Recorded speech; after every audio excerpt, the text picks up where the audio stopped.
Did you know, according to Thomas C. Corley's Rich Habits study on millionaires, that 76% of millionaires jog or run at least 4 days a week? I don't know how accurate that is now, but only 23% of the average population runs or exercises 4 days a week.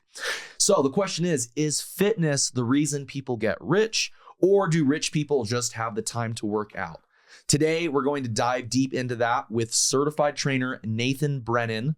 Welcome to the show, Nathan. Well, thank you. Yeah. Appreciate it. How does that sound for an intro? Yeah, I love that. It's awesome. Yeah, I think that's a good question to start with. I don't know. Or maybe I should tell you to share a little about yourself. Tell a little about your history and how you got into fitness and all that fun stuff. Yeah, so I was a student in college, and I really backtrack a little bit. I loved exercise. I played football in high school all 4 years, and love the impact how when you do a sport like football, you have to put in the time to train. And that gave me confidence, and I felt I was building strength along the journey, not just during the season, but the off seasons. After high school, I wanted to continue working out and train, and I love staying physically active because of what the benefits of exercise can do for your body. Coming back into going into college, I really was trying to get back into a routine. I learned from my own lessons that you got to make sure you keep your shoes in good condition, because if you're not wearing the right shoes, you can lead to injury, which happened to me. I had that happen with running once too. Yeah. Old shoes, the bottoms where I actually slipped on water because my shoes had worn out so much and I hurt myself very badly. Yeah. So over that time, just I have started to get some knee pain, back pain, shoulder pain.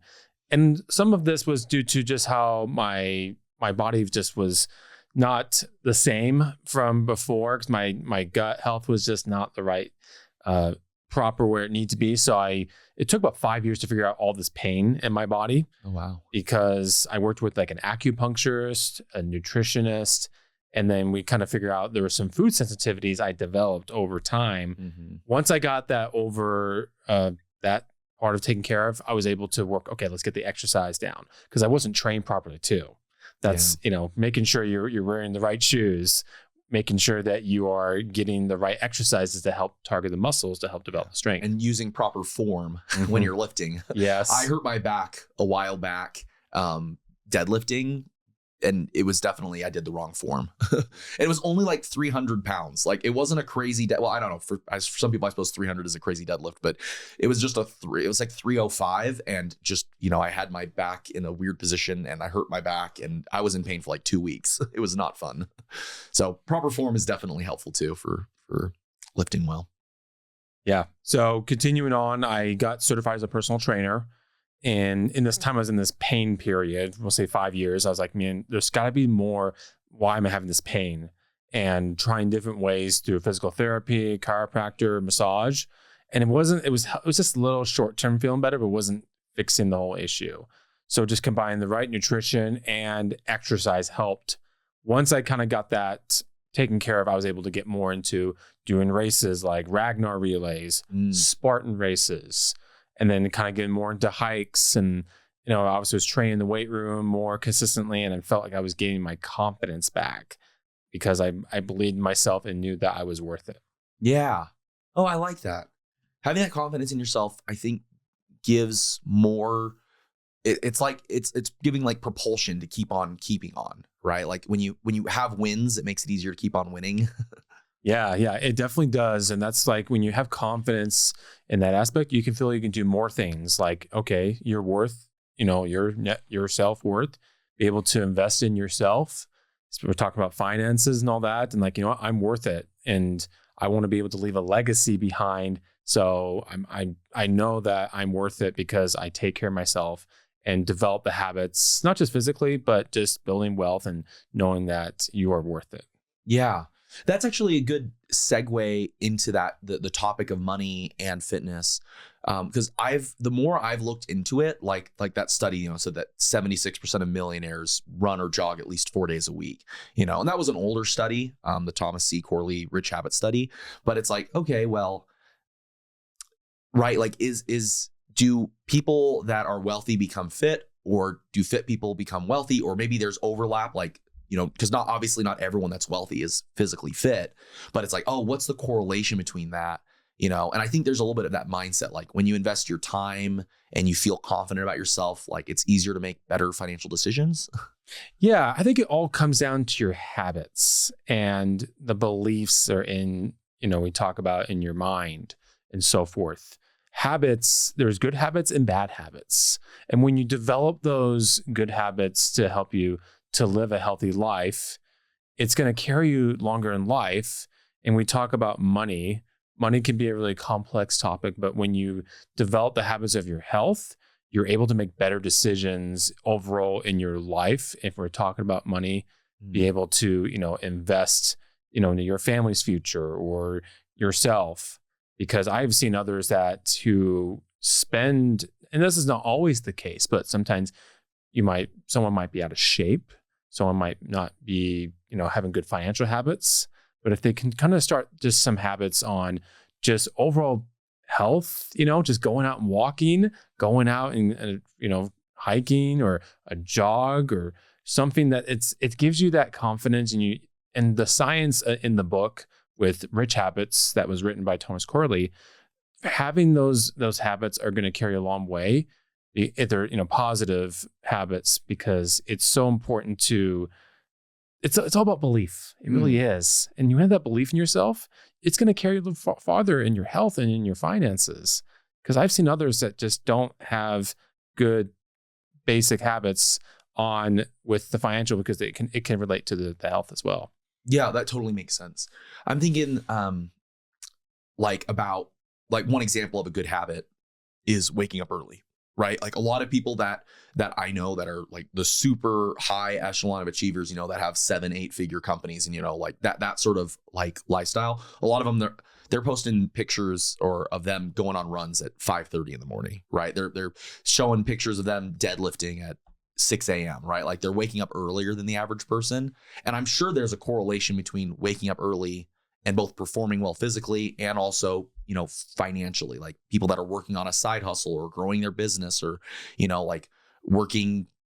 I feel like waking up early is one of those things that's correlated with success in a lot of ways. And so that one habit might both help you, right, with both of those areas, Yeah, absolutely. And that's the kind of the key thing. You stack kind of like habit by habit and it compounds over time.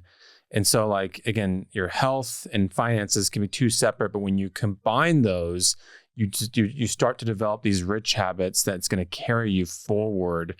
Like you talk about the 76% of those who do 30 minutes of exercise, it carries a long way, because here's the key thing is that when you exercise, you start to, your brain, it helps with more oxygen in the brain. Mm-hmm. And that's important because we need that.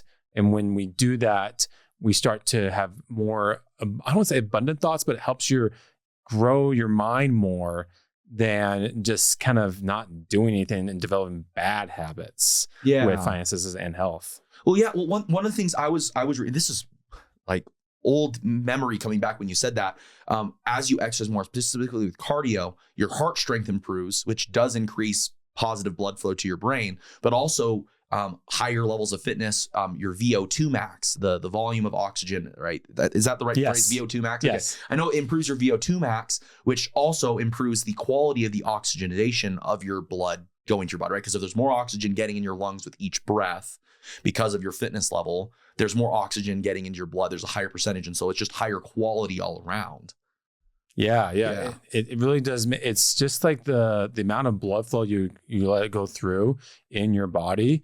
It gives you that boost, in confidence and thoughts, because that's the big thing. Because when we kind of keep ourselves small in our bad habits, we're not able to grow and we're stuck in a fixed mindset per se. Oh, that's a great idea too, is right. Positive habits like going to the gym. Because let's be honest, it might be an addiction for some people, but a lot of people, it's easy to stop going to the gym, right? It's easy to stop eating healthy, right? We know that those things are harder to do than not to do. So someone that's doing those hard things are more likely to do the hard things when it comes to, right, habit stacking, like you're talking there. They're more likely to do the hard things like What do I need to do to get a promotion at work? What do I need to do to get to the next step in my business? What do I need to do to attract the next client? Right? Like if you're already doing hard things, it's easier to keep doing hard things, especially if you start your day with really hard things like deadlifting or running or whatever. Like you've already done something that sucked, so it can't get worse from there.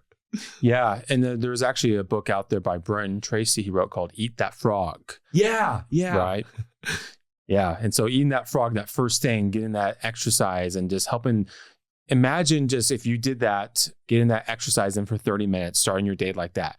How far do you think they'll take you further into your career, making right financial decisions, being able to invest in the right, platform or any of the we see out there in the financial world? Because I think that's important, because you got to make sure to start the day right. Yeah. Now, there are some clients I coach and train in the evening. It doesn't mean that you're defined if you don't, you know, it's, and you can end your day right with proper exercise to help boost that confidence. Keep in mind as well that the habit is you end your day, it carries into the next day and how you, with movement and so forth. Well, I know that good exercise can also, from what I've been told, can also help improve the quality of your sleep. So whether it's in the morning, there's benefits to both sides of it. But the most important part is that you're consistently doing it 3 to 4 days a week.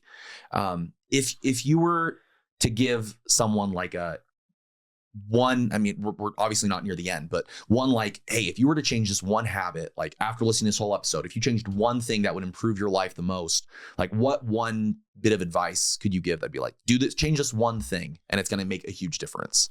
Yeah, it's going to sound really simple. It's not going to be some big kind of hack, but it's just belief in yourself. Believe in yourself because you're worth it. And when you have that belief that you're worth it, that's going to carry you a lot further in day to day. So one of the things I do is I write 3 things I'm grateful for each day. So it composes, I'll give you examples. It could be my wife. It could be my faith. It can be, just having food at home. Simple things like, and I don't really kind of expound, but it's like, I am grateful for those things. Yeah. Because it kind of carries that belief in I am worth it. Yeah. Hey, this episode is brought to you by the Financial Ginger. That's me. I'm a Utah-based independent insurance broker specializing in auto and home insurance. Because I work with nearly 25 different insurance companies, I'm not locked into just one rate sheet. So I work for you, not the insurance company. We still believe in customer service. So during normal business hours, a real human answers the phone every single time. If you want a second opinion on your insurance, email jacobinsuresutah@gmail.com or call and text 801-216-8444. Again, 801-216-8444. Now back to the episode. Well, isn't gratitude like one of the most positively correlated things with just like dealing with depression and anxiety and like all those negative emotions? Like one of the easiest ways to overcome that is just being positive, practicing gratitude. So that's cool. That's cool. Do you do that in like the morning? Do you do that in the evening, or does it matter? I do that in the morning typically. So I have a business planner book I have that as a Monday through Friday, I typically do that. And there's 3 things I write in there. So typically in the morning, I do that because it helps to set the tone for the day. And it's a rich habit as well, because when you have gratitude, you have that abundance type thinking where like, there is more to life than just like the finances and career. It's just those basic things. And I believe that's a rich habit that's going to carry you. Yeah. It might not be coming like deposit into your bank account, but it's just the small little things. So again, is having that belief in yourself. Yeah. I actually should do that. I used to do, you're making me think about all the habits that I used to do that were really positive that I've stopped doing. Like, man, I've had times where I was waking up. Wow, something's wrong with my throat. Pardon. My bad. Sorry. I've had times where I was waking up, exercising in the morning, writing in my journal, studying from my scriptures because I'm a religious person, and that was, part of the important faith to me, and then getting to work by 9:00.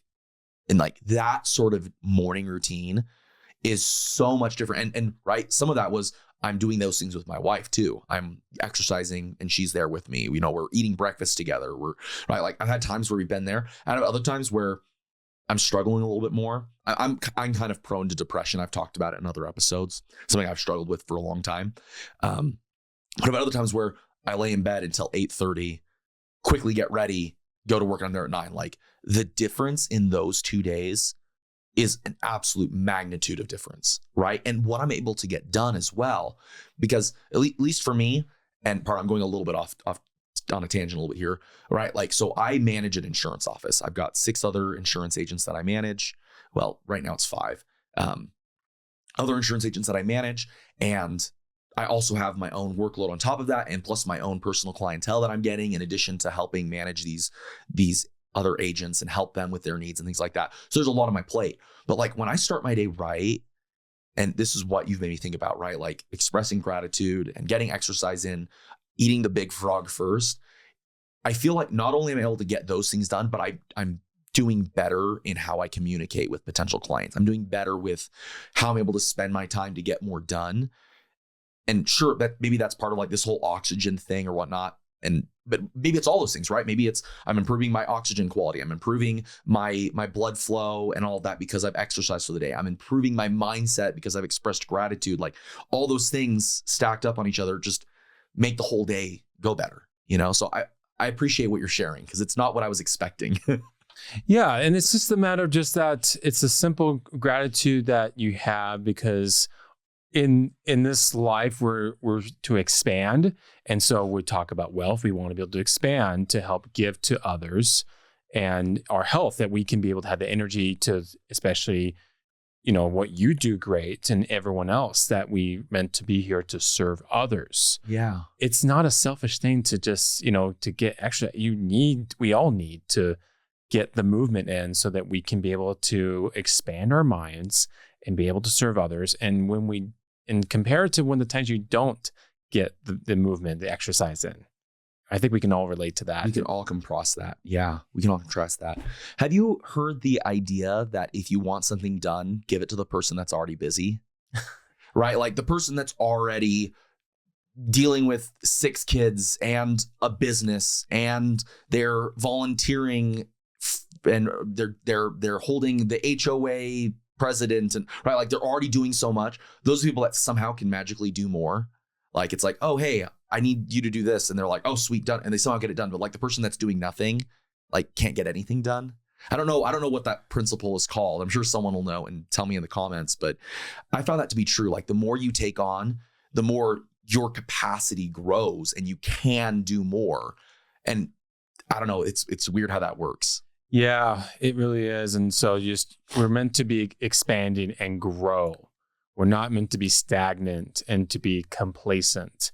And so exercise and movement, where our bodies are meant to move in a way to be able to grow and to build strength and be able to let our heart to beat. And it's really just like knowing that you're worth it and everyone else is worth in the picture. It's not just one person, that we're all given the same opportunity to grow. And so exercise is a form. We hear the term of movement as medicine, but it's more of just like movement gives you the capacity to grow in different capacities of your life. Yeah, that makes sense. I like that. Thank you. Yeah. Wow. So many thoughts, because this is not what I was expecting we were going to go into, but this is like way cooler than what I was expecting. So I appreciate the different mindset that anyone else has. Wow. What am I trying to think about? What am I like thinking about? We're meant for so much more than that. Yeah. Because I'm thinking, like, I'm imagining 2 scenarios. Like, when you wake up in the morning, I've had times where I've been like, oh man, I don't want to go exercise. Like, that's what I have to do. But when you really like value yourself and give yourself grace and know that you're worth it, like you shared, like, it's easier to do those things, because it's like, well, I'm worth it. Like, I owe it to myself. Like, I deserve, like, it's weird. It's like almost like I deserve to be taken care of, and I'm the one that gets to do that. It's just such a different attitude, right? That gratitude mindset. And I think that will expound, like you're saying, into everything. That'll pour over into your personal relationships. That'll pour over into how you do your business, how you run your business. So it's just really cool to think about how all that works. Maybe if we can get a little bit specific, if a lot of people, I feel like when it comes to exercise, don't know what to do, right? They show up at a gym and they're like, there's all these equipment, there's all these things, like, what should I even do? If you were to give someone some really basic advice on like maybe some types of exercise to look into, or I don't know, maybe you've got like a blog post or a video you've done where it's like, here's a basic outline for fitness. Like, what's a really basic schedule or exercises that people could get into to start showing that self-love if they don't know how to? Yeah, great question. So anytime I onboard a new client, I recommend having them exercise 3 days a week. 3 days a week. Notice I didn't say 7 or 6 days. Yeah. 3 days a week, because we want to, as we talk about the habits, we want to compound. I like to recommend 3 days a week. So for example, Monday, Wednesday, Friday. We take an example, Monday, go in the gym and, there's lots of, there can be a lot of equipment. It can be overwhelming. It is. But start with just like the basics, like, there's the machines, just kind of using that. So if I'm taking chest, shoulders, triceps as day 1, rest day between until the next day. So day 2 would be a rest day. Back, biceps, and then third day would be legs. Okay. Simple as that. Yeah. And it obviously does matter, but when you're just getting started, if you can think about it, like if you find any machine that's arms, any machine that does shoulders, anything that's going to do your chest, that's a good starting point for day 1. Yes. And also to add a little bit of context, but simple, is just do 3 sets of 12 to 15 repetitions. Okay. And just go with that and see what you do after 4 weeks with that. Because that way you can start to see some progress, and day 1 might feel a little sore, but the key thing is that the day of rest between. Yeah. Then you're just kind of burning yourself out. It's so important to recover and to make sure that your body has time to rest between. Yeah. Well, in addition to rest, I imagine it's also important to consider the diet that you're eating. A lot of people that I've talked to, they're like, oh, I try to get an exercise, but then I'm so tired for this day, I can't focus. I'm like, that's weird, because good exercise theoretically should help improve your ability to focus and have energy. I mean, maybe if you're brand new and you haven't exercised in years and you're getting back, like, sure, that first couple of weeks might be really difficult, but like overall, it's going to improve everything. At least in my opinion, it does. When someone's getting back into it, are there certain dietary things that they should consider changing or adjusting? If we're going to take one basic thing, if you're watching this on YouTube, water, not Propel with caffeine in it. Don't look at what I'm drinking. Look at what Nathan's drinking. Let's just take water. Water is the essence that helps hydrates the joints and helps, the brain as well, because water is going to give you a great opportunity to help hydrate the joints, especially if you're exercising. But if we're talking about the foods, focus on colorful foods. You find fruits and vegetables, focusing on getting lean protein. Just give you some simple things on nutrition, as I would say, is we make it too complicated, first of all. Yeah. So the best thing you can do is just focusing on, one thing I will say is are we getting enough protein? And sometimes we're not.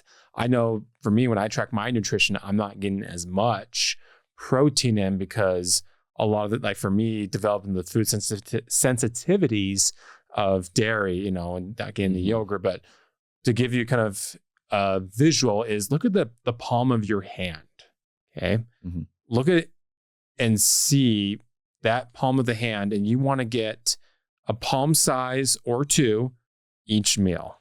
So just look and just see, as you're listening to this or watching this, how much do you think you can fit that in? Yeah. Size of your palm, and that's of protein. Mm-hmm.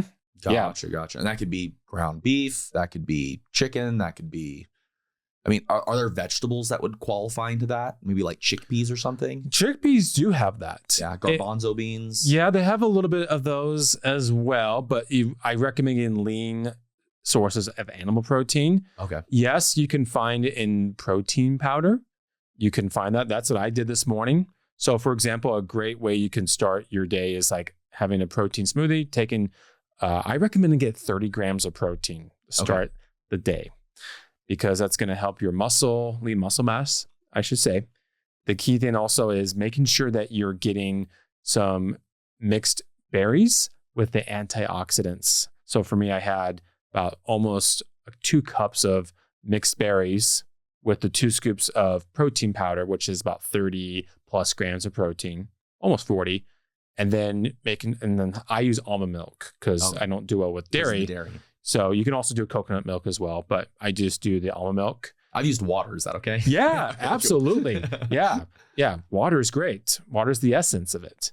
And then one thing I do, because I do train in the weight room, is doing creatine as well. Okay. Because of the movements and the training I do. What's the big deal with creatine? A lot of people, I've never really had it. I've heard a lot of people say it's good for you. What benefit does creatine give? Yeah, great question. Well, to put it this forth, creatine is the most researched supplement in the market. Oh, it helps with a lot of things with the brain. If we're talking about our brain health, but also like training. If you're doing kind of like fast movements, if you're doing, doing the machine, you're doing a bicep curl and you're getting that, that rep in, that's going to help. Or if you're doing some form of just getting the heart rate up and getting that fast pace of movement there, and just it's going to help that peak. It's in any sport you do professionally or amateur, it's legal. It's, I always do like 5 grams, which is like 2 teaspoons.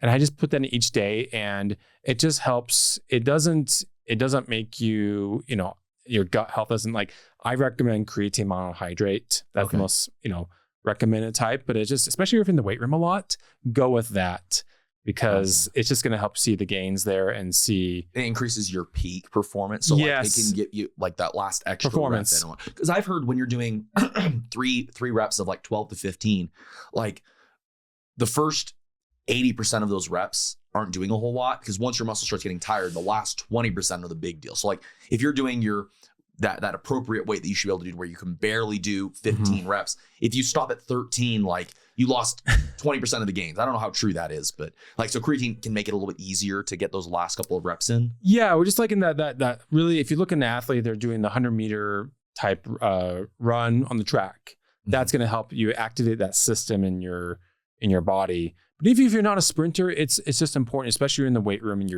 you're working towards your gains and seeing progress along the way. But it is again the most researched supplement in the market. It's going to help a lot in your gains, for both men and women as well. Interesting. How does it do it? Like, does it like affect the mitochondria? I know the mitochondria, powerhouse of the cell. Or like, I've heard that certain supplements like help your muscles retain water, which helps them like recover quicker or something weird like that. Like, is there any specific thing that creatine does, or it just gives you that kind of that? We just know it does that. It just has that peak, type of like if you're doing that fast, pace of movement and so forth there. But again, it can help with the brain health. And then here's the key thing as well. You can actually find creatine in meat and beef per se. There's a little bit of it and you can find in beef as well. Interesting. And so like, obviously we're not going to protein in, but yes, you can technically find creatine in beef as well. And a portion of it. So it makes sense. There's going to be natural vitamins and I don't know if creatine's considered a vitamin, but probably not. It's a compound. Yeah. That's cool. Wow. I feel like I'm one of the least educated people on how all these nutrients and things really help. So it's good to know that sort of thing's helpful. And creatine, I imagine, isn't that expensive. Oh, no. Yeah. I think my wife actually bought some recently and it just sits in our cabinet. She uses it, but I haven't. So she's healthier than I am. Okay. That was a question. Well, I wasn't sure about how to ask this question, but it was just a thought I had. It seems like, and I kind of expressed this a little bit already, fitness seems like a force multiplier that just helps you improve everything in your life. Right. Like starting the day with the frog. We already talked about that a little bit. I like this 3 days a week thing, because a lot of people feel like they have to jump in and do everything, and they try to do too much and they burn themselves out on trying to do it all at the same time. It's like, start with little things, like start by just going to the gym 1 day this week, if that's all you can make yourself do, and then go to 2 weeks the next 2 days the next week. Or hey, once you're consistent at that, okay, add in the creatine, that'll help you perform your improvements. Maybe once you've done that, if you're getting more into it, it's like, okay, I'm not sure exactly which exercises to do. Maybe that's a good time to get a fitness trainer, or something like that. Or, I mean, there's some good YouTube advice too, but like sometimes getting someone to help you specifically where you're at, especially if you're dealing with something like joint pain, right? Like, one story that I have about this, one of my friends, he said that he's in his 40s. He was starting to experience some really bad joint pain. He's been a runner his whole life, like marathons and things like that. Never really done a lot of weight training. So he was getting some really bad knee pain that was so bad, he wasn't able to do things he liked, like hiking and running as much. Like he was running like 1 day a week because he just had bad joint pain. His brother was a trainer, and he finally like humbled himself enough to go talk to his brother. And his brother was like, oh, well, do you do deadlifts? Do you do squats? Do you do compound lifts that involve your legs? He's like, I've never really done that because I don't know how to do it or whatnot. So his brother got him doing like some good deadlifts and squats, back squats and deadlifts, not even with a lot of weight. Like I think he was using dumbbells at first too. So it really wasn't much weight, but he did that. And over like a year or two, his knee pain completely reversed. He's able to go hiking. Like I went hiking with him last month, and again, he might be in his early 50s now, but I think he's for sure in his late 40s. Right. And so it's like, oh, well, sometimes exercises done properly can help deal with those things because, right, when those joints aren't used or whatnot, like I've always found that fascinating that yes, exercise can get rid of pain that you experience. Like you mentioned earlier, you had pain. Yeah. And sometimes it's a 5-year process to get back to that health point, but you got to start somewhere. Yeah. Yeah. If there was like a super, super important indicator that your health's going to be, because I know for some people, part of fitness is, hey, I don't want to have to worry about, I mean, obviously some health things you can't avoid, but I know that higher levels of fitness, generally you can avoid some diseases you get when you're older, right? Like it can help keep your brain more alert and it can help avoid leg deterioration or things like that. Do you have like a recommendation for like specific exercises that are kind of evergreen? Like you should do these 2 or 3 exercises your whole life, and that's going to be the best for making sure you stay in good health. Yeah, there definitely is. If we look at a lot of workers in today's world, they sit a lot. So I recommend a 3 type of that comes to mind is having a pole movement, like a row, whether it be a dumbbell or do it through a machine or a TRX. So I recommend like a pulling movement. The second one would be a push. So doing like a chest press on a medicine ball, doing a press against a wall or partner, or doing like, a barbell bench press. Yeah. Right. Or even a push up too, if you want to give that as well. Oof. Right. And the third one would be a squat. So it'd be a dumbbell squat, a TRX squat, or doing a goblet squat can be a good one as well. One other thing I would also add is a plank. Doing a plank and elbow plank. Oh, for your core. Yeah, yes. Doing an elbow plank. You can also do it if you have a kettlebell in the gym. If you put your hands on the side of the kettlebell, put in a different type of positioning of your hands and just engage in the core. You can also do one on a TRX. And in case you don't know what TRX is, it's a suspension trainer that you maybe see at the gym. Like those yellow cords straps, with the little straps and those handlebars. Yeah, I'm actually certified in TRX. Oh, okay. And it's a great tool that you can work those muscles in your body as well. So again, recapping, you have the pull, the push, the squat, and the plank. The plank. Okay. And those are kind of evergreen ones that'll help. Because I've seen some more elderly people that like they get to a point where like, oh, I'm struggling to get out of bed in the morning, right? So it's like, oh yeah, that core strength, like do planks for a little bit and that'll help with that. Or hey, if you're struggling to squat down to pick up things off the floor as you're aging, hey, a good squat that you're doing throughout your life, even a weight-free squat can help improve that sort of thing. Like, hey, it takes a little bit of time, but you're worth it. So take care of your body and it'll take care of you when you're in your 60s, 70s, 80s, so good evergreen exercises. That's, I think, the biggest thing with exercises. Sometimes you don't see the effects of doing it or not doing it for years. Like you were saying, it took you 5 years to get back into good health there was more than that, right? There was the dietary problems, things like that too. But sometimes when you're, turning 60 and you're starting to deal with all these pains or problems, it's like, hey, it might take a couple of years, but consistently doing that will not only improve how long you're going to live, but it'll help you avoid some of those painful problems that you might experience, because you're taking care of your body. You're worth it. Take care of it. Yeah, absolutely. I like that. Okay, let's see. I had a funny phrase that I put in here. It seems like the habits that build a six pack are the same habits that are going to build a multi-million-dollar net worth. If someone had to choose a non-negotiable fitness habit that would get them better health and better wealth, what do you think it would be? I just think, again, simplicity is I'm going to leave with today is treat your workout exercise session as if it's a doctor's appointment. Oh, I like that. Super simple. It's a doctor's appointment, because it's true. If you exercise, you're gonna avoid. An apple a day keeps the doctor away, but a plank a day keeps the doctor even farther away. Yes, and so just make that in your calendar, and have that as your doctor appointment, because you wouldn't miss a doctor appointment after being on a waiting list for who knows, days, weeks, even months, depending on what you need. Yeah, and there's a no-show fee. So yeah. Pretend that your gym appointment has a no-show fee. Yes, and that's kind of including in your membership, having that. Here's another thing I would say about with health: the more you pay, the more you pay attention. What I mean by that is, if you're paying a gym membership or you're working with a coach, the more you're paying to that, the more you're going to pay attention to of being aware of that and taking that action. We can all relate that to working with a coach, or we're in school, or we're going into our careers, and maybe we're in a mentorship as well. So just remember that the more you pay, the more you pay attention. It doesn't have to be monetary. It could be the amount of time you try to get scheduled to see that specialist. Yeah. Or how you spend the time, right? Like if you take your drive to work and you're listening to a podcast about exercise or something like that, right? Like you're paying more attention to it, and that's usually going to yield you better results too. But definitely a financial element. That's actually something I've noticed is when you're paying for something, you definitely are going to value it more. Yep. Right. And you're going to spend your time on it, because if not, why are you paying for it? Like it kind of forces you to reconsider. That one of my friends who is relatively successful in business and all that is like, the secret to success is weight crushing debt.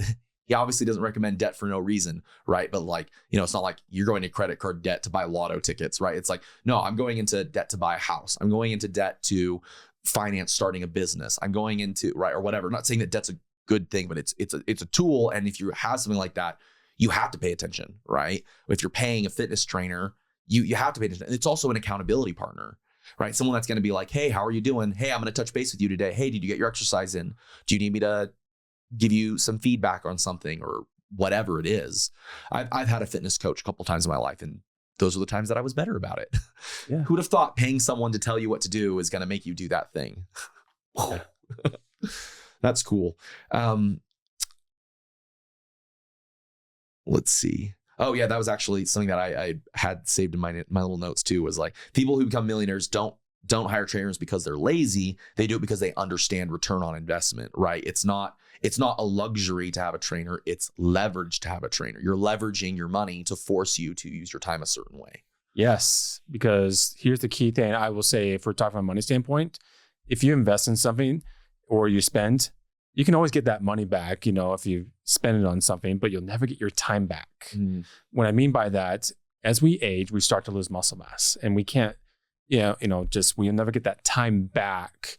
And so the time is what matters, is that when you invest in your health, you're trying to be able to not let the health span decline in your overall health. And that's why I'm saying the more you pay attention towards your health, you're going to get that return investment into you're worth that investment of yourself. So yeah. And another way to consider that as well is pay now or pay later. You're going to pay either way, whether you're paying with your time now to maintain and build muscle, or pay later with poor physical health or illnesses that could have been avoidable if you took care of your body better now. And that's more than just fitness. That's also diet and how you spend your time and all of that too. Yeah. And I really like, there's kind of an overarching premise, I think, with all this is some people think fitness, right? They think of gym bros or whatnot, and they're like, oh, it's some sort of vanity thing. I'm like, no, fitness isn't about vanity. It's reinforcing the system and quality that you want your life to be about, right? Like your mindset of you're worth it. It's like, yeah, if you're worth it and you spend your time in this way, the results will speak for themselves, you know? So I think that's good. Well, cool. I think this has been really good. Are there other things that you want to talk about that I haven't brought up? I feel like we've covered a lot of ground here. Yeah. You know, for those who are listening or watching, I recommend the book Rich Habits, because there's going to be things when you read the book, you're going to look in your life. Are you doing those? I mean, and you're not, that's fine. That's why you're reading the book. Yeah. But look in those in your life, in your circle, and how are they developing those rich habits? And if those who maybe are not, you know, who do you want to become in the process? This is about you and who you want to become. You want to live a life full of abundance, freedom, and time to spend with your loved ones and friends and family. Go for it. And that's kind of the key thing. You'll start to learn who you want to become and develop those rich habits. And so it's how we spend our time. Sometimes that people like think, oh, I don't have time or I don't have the resources, but start with how you're spending your time. Mm-hmm. And that's a rich habit, how you utilize that time. And so in the book, it talks about, all right, what are the habits that are giving you that, I say, positive rich habit, or those like the poor habits, the negative. Okay. So I actually, as I was reading the book myself, that helped me be aware of where are my negative habits? Where am I spending that? For example, it could be, am I spending too much time on my phone, doing not productive activities, or the way I am spending my evenings? One of the things that sometimes that I kind of fall trap into is like that one more thing-itis. What do you mean? One more thing before I go to bed, and I have to solve this one big problem. But in reality, you got to make sure that you got to recharge your body. We talked in this episode about exercise, eating right, but key thing is recovery. You got to let the body recover to see those returns. Yeah. You need good sleep. Yes. Yeah. I hear that's really, really vital. Like getting a good, 8 hours is kind of what people say, but I think more important than that is going to bed at a reasonable time and waking up at a reasonable time. You know, I feel like that's probably just as important is getting into a good, I don't know, circadian rhythm is the word I hear for that. I actually don't fully know what that means, but it's that timing throughout the day of going to bed at a regular time, waking up at a regular time, eating at regular intervals. Yeah. All that keeps your body moving with good energy. Kind of like the opposite of jet lag. Yes. You get jet lag and that throws off your calendar for a couple of days and you're like sleepy at weird times and you're awake at 1 a.m. when you want to be sleeping or whatnot. Like, yeah, good circadian rhythms helps you recover well too. So you can keep pushing to the next level in your fitness too. Yes. Yeah. I ran a half marathon like 6-7 years ago, and I'm trying to prepare to run a marathon this year. I think I'm going to be able to do it, but it's like, whoa, it takes a lot of effort and consistency to be able to train for that. That's cool. Well, thank you so much. This has been great. If people have been listening and they're like, you know what, Nathan's great, I need to get a hold of him and ask him a question or see if he can coach me, how can people find you? I'll put it in the notes as well, the description. But yeah, you can find me on Instagram at Coach Nathan Brennan, all one word. Or you can go to my website, brennanfitnessacademy.com, and you can apply and schedule a free strategy session with me and see how I might help, in your fitness journey as well. You can also find me on LinkedIn, Nathan Brennan as well. And I do post regularly there as well. And you got your great email tips too. Yeah. Sign up for the email tips. Yeah. They're great. Mm-hmm. They're awesome. And Brennan Fitness Academy, Brennan, Brennan. Perfect. BrennanFitnessAcademy.com. Check it out. It'll be great. Well, awesome. Thanks so much for coming on. I think this has been really cool and gives me a lot to think about too. So thank you. Thank you.